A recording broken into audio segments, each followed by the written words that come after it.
Donc ce soir, on se raconte nos plus beaux Noëls et nos espérances pour l'année 2025. Commençons par mon histoire.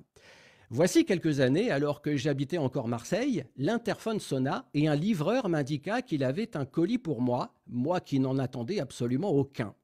Nous étions à 24 heures du réveillon de Noël et il ne se préparait rien chez moi car je n'ai pas de famille dans le sud.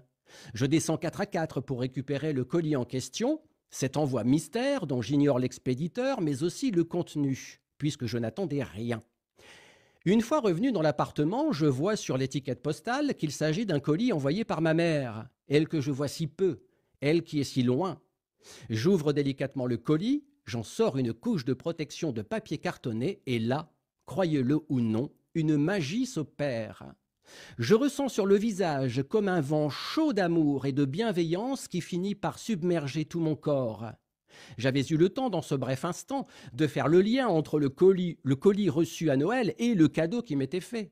Mais à son ouverture, le temps s'arrêta soudainement et ce bref instant m'a rempli de quelque chose que jamais plus je ne ressentirai ensuite.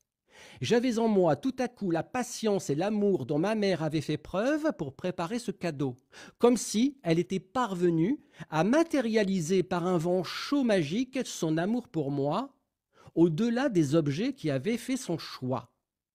Je vous assure que je n'ai jamais connu ce sentiment, je n'ai connu ce sentiment qu'une seule fois dans mon existence.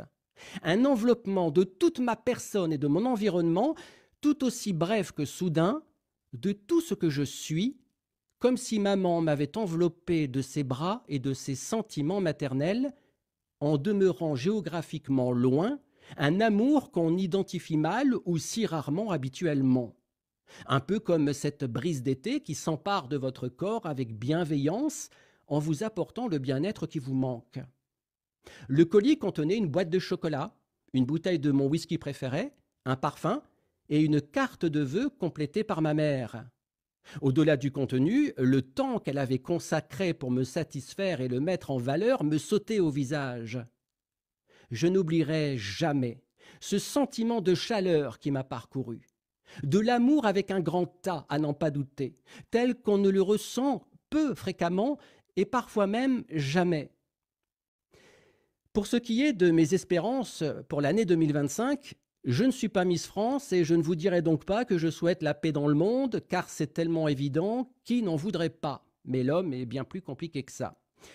Par ces temps difficiles, j'aimerais que les choses aillent bien pour tous ceux qui entendent ce message, sans flagornerie ni excès, simplement qu'ils connaissent et profitent des piliers de ce qui fait la vie.